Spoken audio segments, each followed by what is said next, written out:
voltamos e com certeza você já ouviu falar de alimentos que são detox. Inclusive, existe uma série de receitas e sucos, até mesmo chá. E você sabe de fato o poder que esses alimentos têm para limpar o seu organismo? Não? Então confere comigo agora no Giro Entrevista de hoje.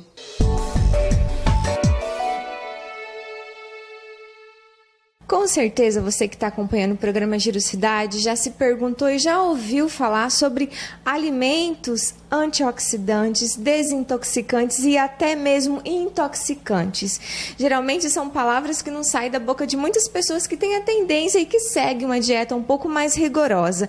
Mas você sabe qual é a função e quais são as ações dele no nosso organismo?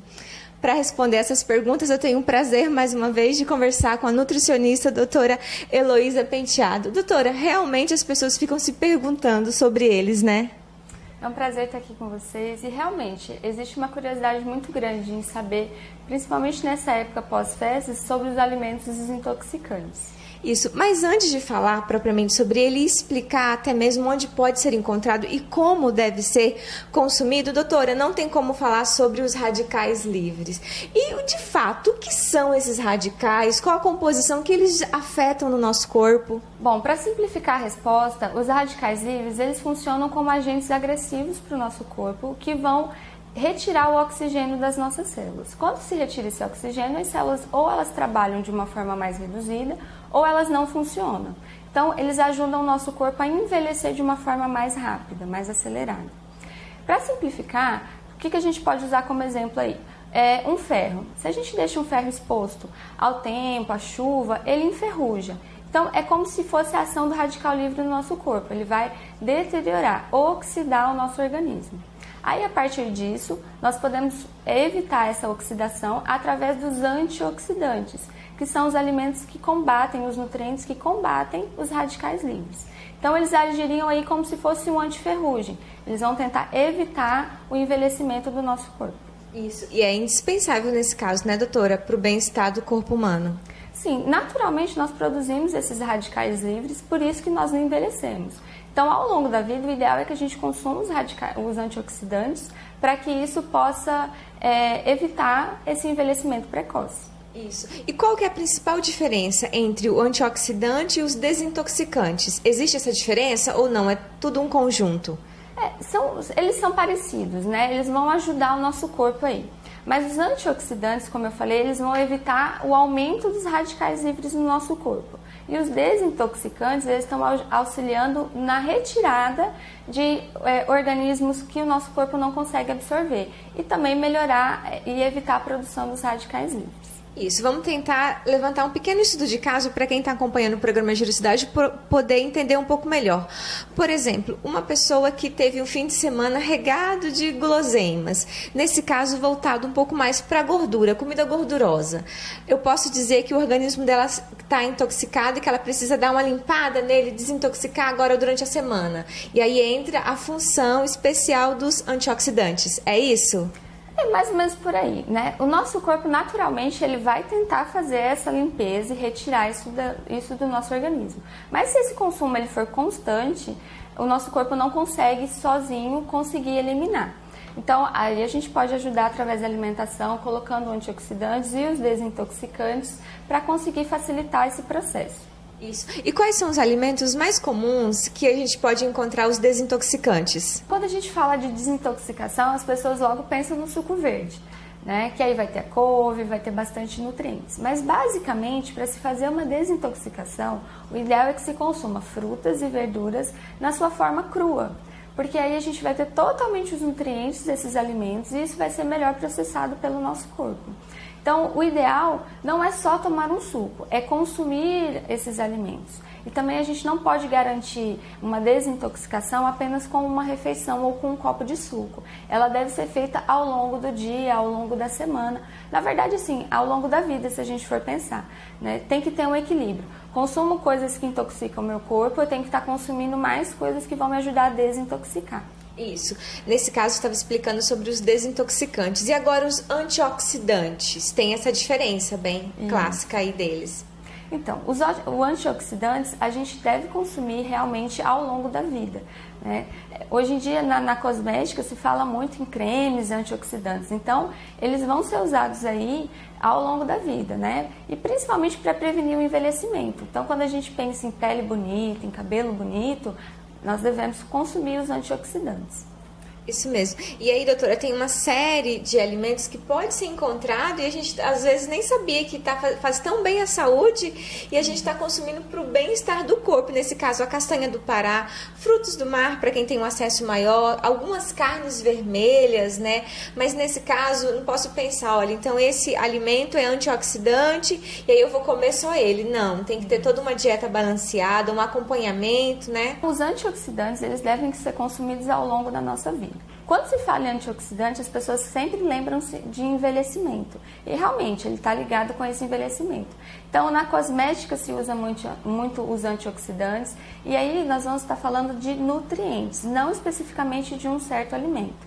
Então, basicamente, seriam o quê? Alimentos fontes de selênio, de zinco, de magnésio, de flavonoides, vitamina A ou beta-caroteno, vitamina C, vitamina E. Então, é um conjunto desses alimentos ao longo da vida, com frequência. Não adianta a gente comer hoje uma castanha e achar que consumiu selênio suficiente. Tem que ser consumido de forma constante. Isso. Doutora, é interessante falar também que talvez há um tempo atrás nós não tínhamos tanto essa preocupação e esse acesso à informação como hoje. Hoje é mais fácil você abrir a internet e ter acesso a vários alimentos ricos em vários tipos de nutrientes, proteínas e até mesmo você, no caso, mais ou menos mediar a sua dieta com um pouquinho, cada uma dose por dia. Outrora isso não era comum. Hoje, com essa facilidade, as pessoas estão comendo melhor? Posso colocar assim? Ou é tudo mito? Não, isso realmente tem acontecido. Recentemente saiu uma reportagem onde a OMS, a Organização Mundial da Saúde, tem visto uma procura por alimentos mais saudáveis pela população. E isso é muito bom. As pessoas estão cuidando mais. Mas pensar assim, que se eu tiver uma alimentação balanceada, né, variada em frutas, variada em verduras, com certeza eu vou estar consumindo algum antioxidante e também os desintoxicantes. Então, isso já vai me garantir os dois processos aí. É verdade, doutora. A gente estava conversando aqui, você estava me explicando sobre os alimentos tóxicos ou intoxicantes. Eu já fiquei com um pezinho atrás, porque nessa lista que você vai explicar agora para quem está acompanhando, nós encontramos a cafeína, o bacon, derivados do leite, fast food, milho, margarina. E você vai me explicando que não é o fato de consumi-lo, mas sim a quantidade que deve ser consumido. É isso? Isso. O ideal é que a alimentação seja mais natural. Então, quanto mais industrializado é o alimento, mais ele vai ter fontes de xenobióticos. O que seriam os xenobióticos? Seriam substâncias, componentes que estão dentro dos alimentos que o nosso corpo não consegue digerir. Então, eles entram, passam todo pelo processo digestivo e eles acabam ficando circulantes no sangue. Se a gente consome em pequena quantidade, o nosso fígado naturalmente consegue expulsar isso daí. Em grande quantidade, o fígado não consegue trabalhar sozinho e vai acabar aumentando os xenobióticos no nosso corpo. E isso gera problemas inflamatórios e automaticamente a gente pode desenvolver doenças devido a esses alimentos. Então, o ideal é que se consuma em quantidade pequena, né? O ideal, claro, é quanto menos se consumir, melhor. Ou não consumir, mas se for consumir, com menor frequência e em menor quantidade. Isso. E as pessoas têm essa consciência da gravidade de ingerir esses alimentos tóxicos em grande quantidade, o mal que faz para a saúde? Ou não? Ela senta ali com uma mesa recheada de coisas tóxicas e vai comendo, sem realmente saber de fato o mal que está fazendo para a saúde? Hoje a gente se preocupa um pouquinho mais, as pessoas sabem o que são os agrotóxicos, elas entendem que se usa muito produto químico para processar os alimentos, na própria indústria se usa muitos componentes químicos aí para chegar naquele paladar, naquela textura. Então as pessoas estão se preocupando mais, talvez elas não tenham assim a grande informação e saibam a longo prazo qual é o prejuízo que esses alimentos podem trazer, mas as pessoas estão se preocupando sim. Isso. Doutora, um tema também super interessante, causa polêmica aí para os adeptos ao refrigerante. Nós vemos aí na internet vários vídeos mostrando ali a quantidade de açúcares que nós consumimos quando a gente toma um copo ou até mesmo uma latinha de refrigerante. É verdade que nós estamos ingerindo aquela quantidade toda de açúcar ou aquilo é mito? E existe alguma diferença do diet light do zero? Então, basicamente o que é um refrigerante? A gente tem um gás, açúcar e sal, em grande quantidade. Bastante gás, bastante açúcar e bastante sal. Então, a mistura disso, de todos esses componentes, mais outros conservantes, vão trazer aquele paladar, aquele cheiro, aquele barulhinho quando você abre uma garrafinha de refrigerante. Então, tudo é pensado para envolver a pessoa, né? O paladar, tudo aquilo ali vai funcionar de uma forma que vai gerar um ciclo vicioso. Quanto mais se consome refrigerante, a tendência é que mais vontade você tenha de consumir. Até mesmo pela quantidade de sal e açúcar.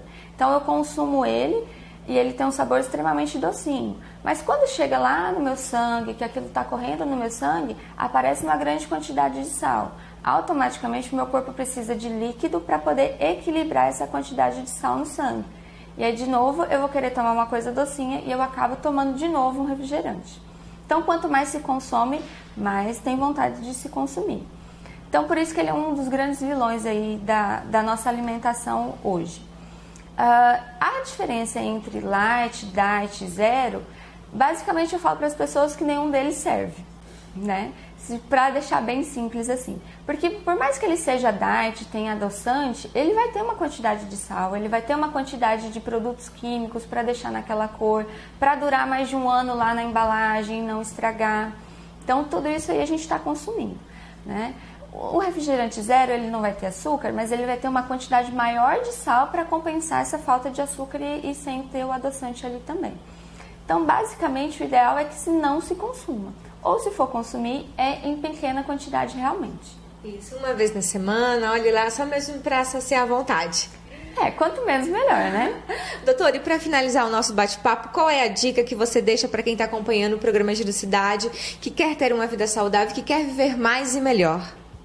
Bom, basicamente, se a gente for pensar nos xenobióticos, nos antioxidantes, nos radicais livres, nessa parte desintoxicante, o ideal é que se consuma mais alimentos naturais. Claro que hoje, se a gente for pensar, tem agrotóxico no alimento natural? Tem, mas ainda é muito mais proveitoso para o nosso corpo consumir esse alimento do que realmente comer algo industrializado, que está lá dentro de uma embalagem, que dura um ano numa prateleira, né, que naturalmente não aconteceria se não tivesse tanto produto químico inserido.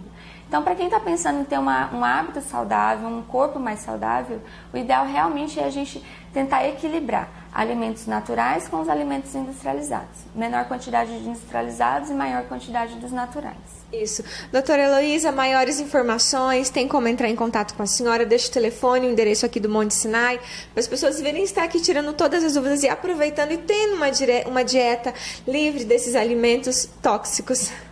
Bom, quem quiser me procurar, conhecer um pouquinho mais, montar um plano individualizado, um plano alimentar mais detalhado e voltado para você, pode me procurar aqui no Monte Sinai.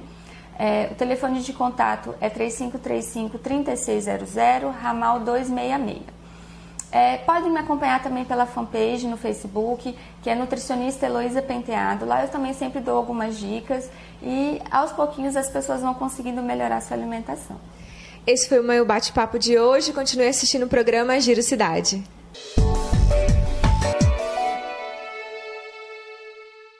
Quero agradecer à nutricionista Heloísa Penteado, que sempre vem ao programa Girocidade para explicar sobre a importância de uma alimentação saudável. Um abraço, doutora. E ainda